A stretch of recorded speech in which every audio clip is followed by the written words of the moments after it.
In an NBA game north of the border, Toronto Raptors fans heard the Star-Spangled Banner and mercilessly booed it. That wasn't all, however.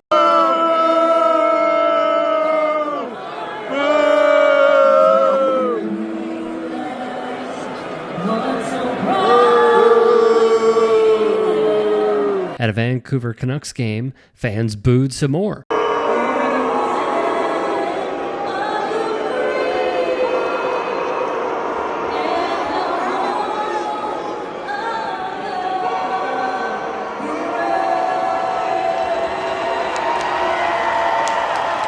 Now, what I want everyone to understand is two things here. First, they applauded the singer at the end, which shows a clear message that it's not aimed at her, but the current politics of MAGA and one Donald John Trump. Before I got on stage, like the whole Canucks team warned me. They were like, this is going to happen.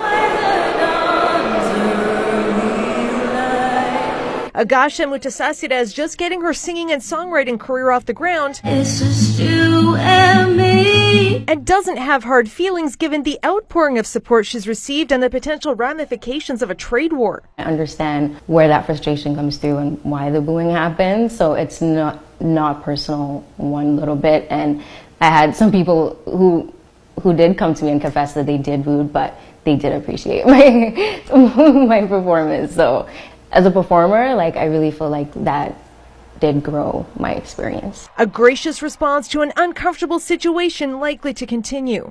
Emotions may run high here and there, particularly around hockey games. But I know we're going to make it through this. It takes a lot to get Canadians this riled up, and the negativity is out of character. And why is this happening? Hello, and thank you for joining us. President Trump is delaying tariffs against two of America's closest trading partners, Mexico and Canada. The president says he's waiting 30 days to impose a 25% tariff on goods imported from the two countries. The reversal comes after he spoke Monday with Mexico's President Claudia Sheinbaum and Canada's Prime Minister Justin Trudeau. The U.S. remains poised to issue a 10% tariff on Chinese goods starting Tuesday.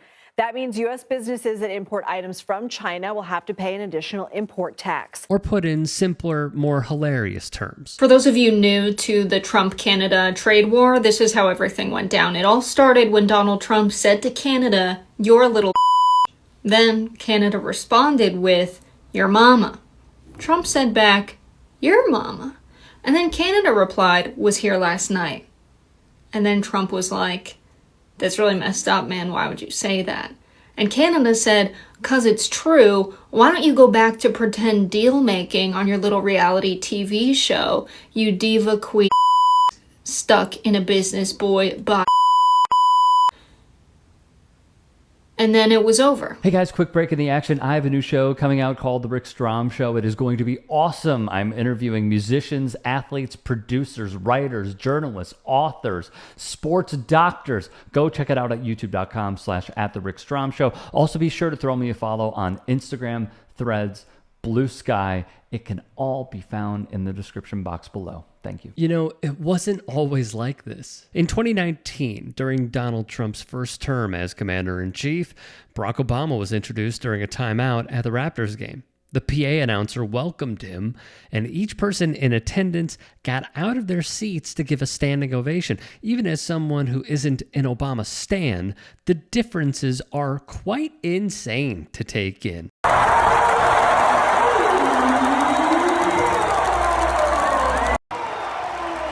Just imagine for a moment Donald Trump sitting courtside at a Raptors game. He would never, because he knows he would get booed like it was the audience's job. Oh yeah, and prior to the game, Obama walks out with Masai Ujiri, a god in Toronto.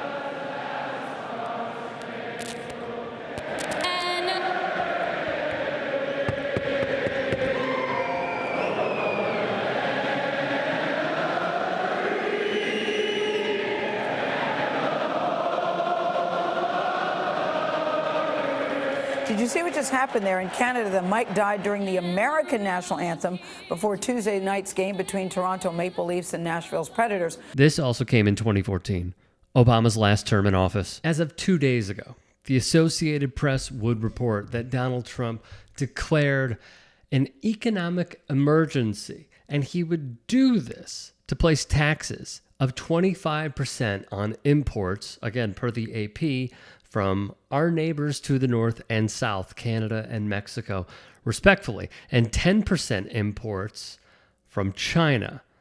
Energy imported from Canada, which includes electricity, oil, natural gas, that would receive a 10% tax rate. Justin Trudeau, meanwhile, and Mexico's leftist president ordered retaliatory tariffs on goods. And honestly, good for them. Maybe my favorite response, though, came from Raptors player and Canadian Chris Boucher, who was asked about the booing. And he was asked also if he's ever seen anything like it in Toronto. And this is a quote: "No, no, no. But have you ever seen us getting taxed like that?" Which is just the perfect response, I must say. Now, let me just also add this.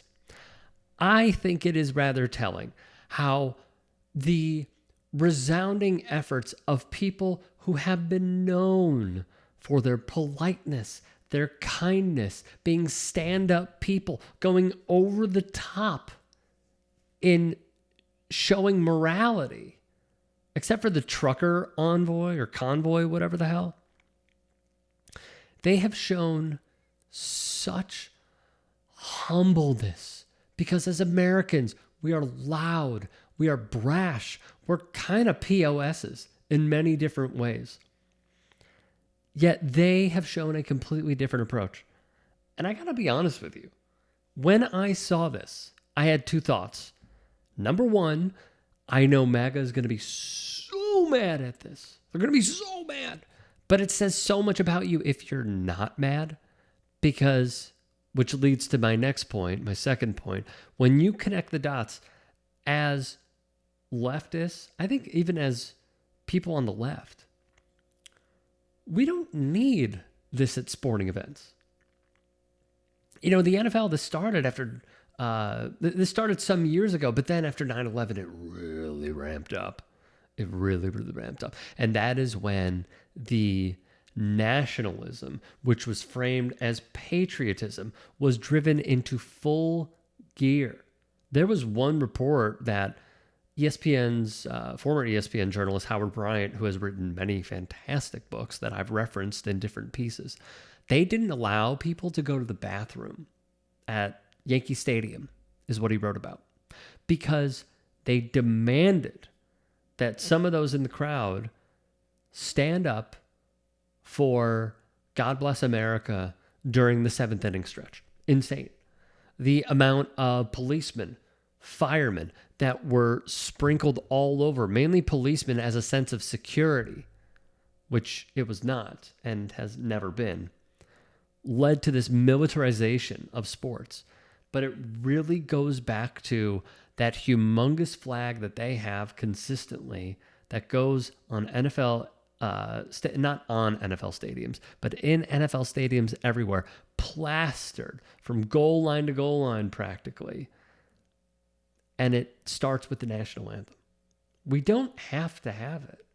It is not a necessity. And quite frankly, if this leads to us being done with the national anthem, I am all for it. I am all for it. Because the same crowd that says keep politics out of sports, they have nothing to say about that. Isn't that something?